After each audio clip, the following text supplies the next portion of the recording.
The question is that the motion be agreed to, and I call the member for Werriwa. At the outset, I congratulate the staff of Liverpool Station who held a white ribbon event last Friday, and I regret my inability to attend. The figures are indeed horrific, whether it's the 24 women in New South Wales killed in 2013 through domestic violence, or the reality that 42% of all of that state's homicides are related to domestic conflict. But what is seriously concerning to us, of course, is the fact that we have an underestimate of the problem. 64% of women who have experienced physical assault, and 64% of women who experience physical assault and 81% of women who experience sexual assault, in fact, have not reported to police in surveys. And it's disturbing that the level of reportage by people from non-English speaking background is only half of that of the rest of the Australian population. That is not a credible statistic. So what we are talking about is more significant underreporting amongst migrant communities and, of course, a lesser access to various organisations that assist. Despite the fact that we have an understatement, there's been a 3.3% growth in domestic assault in official statistics, despite a general downturn in criminal offences.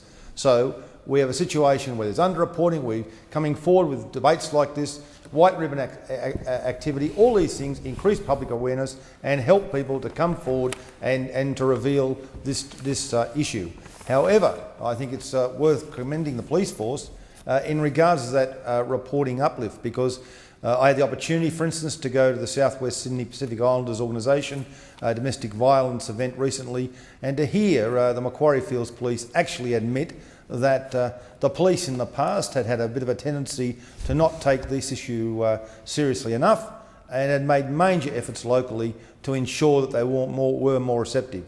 So the picture we have is serious underreporting, most particularly in non-English speaking background communities where there are patriarchal and cultural aspects, but at the same time a lift in overall reporting, possibly because of more police awareness.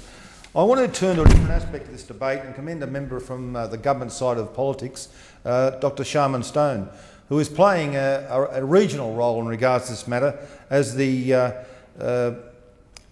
chair of the Women's Standing Committee of the Asia Forum of Parliamentarians on Population Development. I recently had the opportunity to attend a conference in Cambodia with her around a number of related issues, underage marriage, trafficking of women and domestic violence.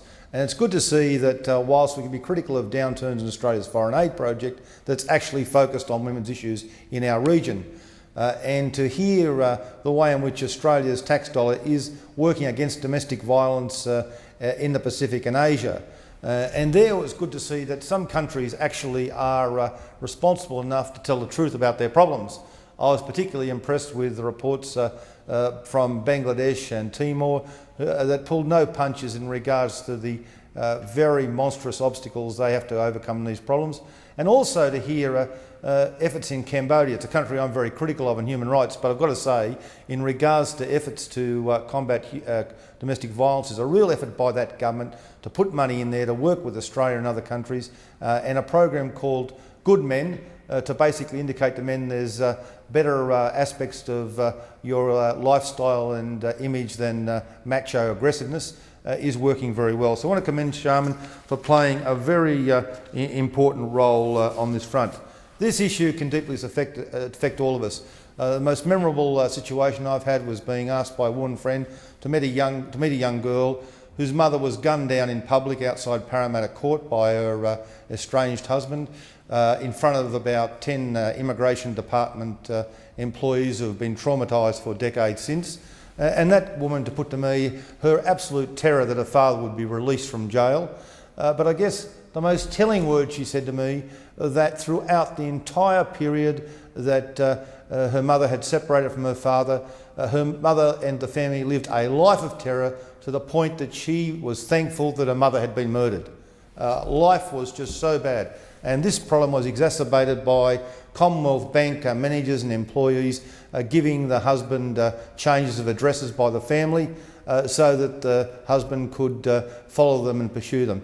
This is probably an extreme example of this problem, but we're all aware that there has to be a national effort, there has to be people vocal about it, and we commend people in our electorates working on this issue every day of the year.